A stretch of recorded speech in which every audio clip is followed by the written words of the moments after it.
Doctor M V Natesan, ഇവിടെ doctor K S Radhakrishnan പറയുന്ന പ്രധാനപ്പെട്ട ചില കാര്യങ്ങളുണ്ടല്ലോ. ഈ ശ്രീനാരായണ ഗുരുദേവൻ്റെ ആശയങ്ങൾ യാതൊന്നും തന്നെ കൃത്യമായി കേരളത്തിൽ നടപ്പാക്കുന്നില്ല എന്നുള്ളതാണ്. എല്ലാ കവലകളിലും അല്ലെങ്കിൽ ഓരോ ഗ്രാമങ്ങളിലും മദ്യശാലകൾ തുടങ്ങുന്നു. മദ്യം ഉപയോഗിക്കരുത് എന്ന് പറഞ്ഞ ഗുരുദേവൻ്റെ ആശയങ്ങൾക്ക് വിരുദ്ധമായി എല്ലായിടങ്ങളിലും മദ്യശാലകൾ തുറന്ന് പരമാവധി ലാഭം നേടുന്ന അവസ്ഥ, അത് സാമൂഹ്യ അല്ലെങ്കിൽ അത് വരുമാനത്തിൻ്റെ ഒരു സ്രോതസ്സായി മാറുന്നു. അതുമാത്രമല്ല, ജാതി വ്യവസ്ഥ നോക്കിയാൽ ഏറ്റവും കൂടുതൽ ജാതി ചിന്തകൾ അടിച്ചേൽപ്പിക്കുന്ന കാലഘട്ടം.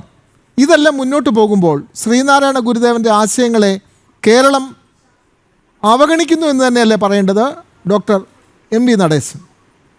തീർച്ചയായും. ഇപ്പോൾ നേരത്തെ അങ്ങ് സൂചിപ്പിച്ച ഒരു കാര്യമുണ്ട്. ഈ വേടന്റെ പാട്ടുകൾ പഠിപ്പിക്കുന്നതിന് വേണ്ടിയിട്ട് ഒരു തരത്തിലുള്ള സമ്മർദ്ദവും വന്നിട്ടില്ല. ഒരു ജനതയുടെ ആവശ്യമേ അല്ല. പക്ഷെ ഗുരുവിന്റെ ദർശനങ്ങൾ പഠിപ്പിക്കണം എന്നത് ദീർഘകാലമായിട്ടുള്ള ആവശ്യമാണ്. അതൊന്നും ഇതുവരെ സീരിയസ് ആയിട്ട് എടുത്തിട്ടില്ല.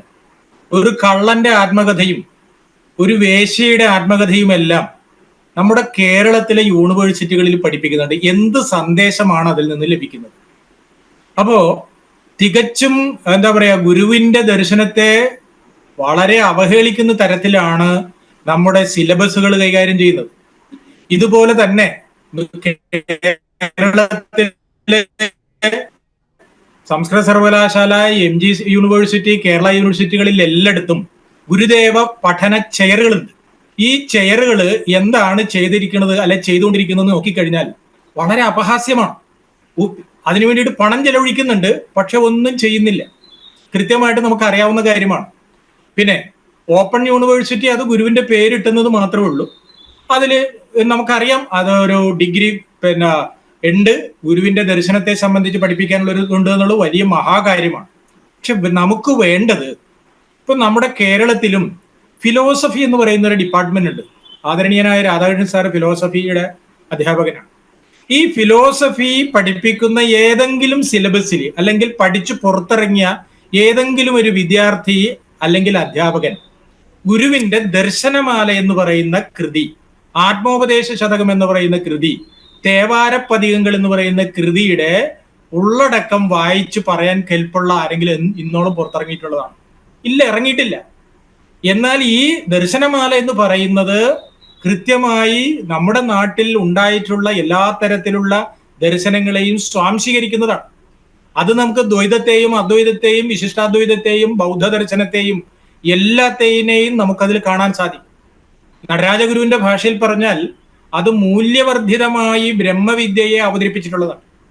അപ്പോൾ ഇങ്ങനെ വളരെ ലേറ്റസ്റ്റ് ആയിട്ടുള്ള, റീസ്റ്റേറ്റഡ് ആയിട്ടുള്ള, റീവാല്യൂഡ് ആയിട്ടുള്ളതായ ഈ കൃതി നമ്മുടെ ഫിലോസഫി പഠിപ്പിക്കുന്ന സ്ഥലങ്ങളിൽ പോലും ഇല്ല എന്ന് പറഞ്ഞാൽ ബാക്കി പറഞ്ഞിട്ട് എന്താ കാര്യം ഇരിക്കുന്നത്?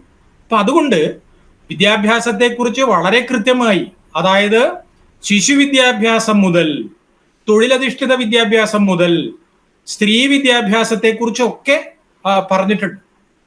അതാണ് നേരത്തെ നരേന്ദ്രമോദിജി പറഞ്ഞത്, സ്ത്രീ വിദ്യാഭ്യാസത്തിലെ ഗുരുവിന്റെ സംഭാവനകളെ കുറിച്ച്.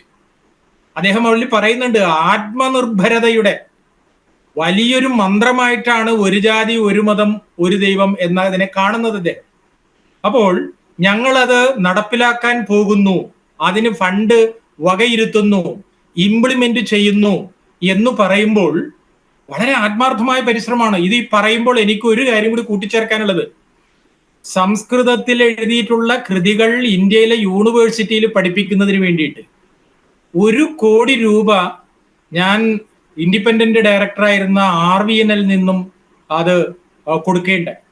അതിൽ വർക്ക് നടന്നുകൊണ്ടിരിക്കുകയാണ്. ദർശനമാലയുടെ വലിയൊരു വർക്കാണ് കഴിഞ്ഞിരിക്കുന്നത്. അതുപോലെ തന്നെ മറ്റ് കൃതികളും ഇന്ത്യയിലെ മറ്റു യൂണിവേഴ്സിറ്റികളിൽ പഠിപ്പിക്കുന്നതിന് വേണ്ടിയിട്ടുള്ള സെൽഫ് ലേണിംഗ് പാക്കേജ് ആയിട്ട് പുതിയ പാഠ്യപദ്ധതിക്ക് അനുഗുണമായി തയ്യാറാക്കിക്കൊണ്ടിരിക്കുകയാണ്. അപ്പോൾ കേരളം ഇതിനെ അവഗണിച്ചാലും ഭാരതവും ലോകവും നെഞ്ചേറ്റും എന്ന കാര്യത്തിൽ യാതൊരു സംശയമില്ല. അതുകൊണ്ട് നമുക്ക് വളരെ പ്രതീക്ഷയുണ്ട് ഈ കാര്യത്തിൽ എന്നാണ് എനിക്ക് കൂട്ടിച്ചേർക്കാൻ. കേരളം എത്ര അവഗണിച്ചാലും ഭാരതവും ലോകവും ശ്രീനാരായണ ഗുരുവിനെ ഏറെ അംഗീകരിക്കും എന്നതിൻ്റെ ഏറ്റവും പ്രകടമായ ഉദാഹരണമാണ് ഇന്ന് ഡൽഹിയിൽ നടന്ന സമ്മേളനത്തിൽ മുഴങ്ങിക്കേട്ടത്.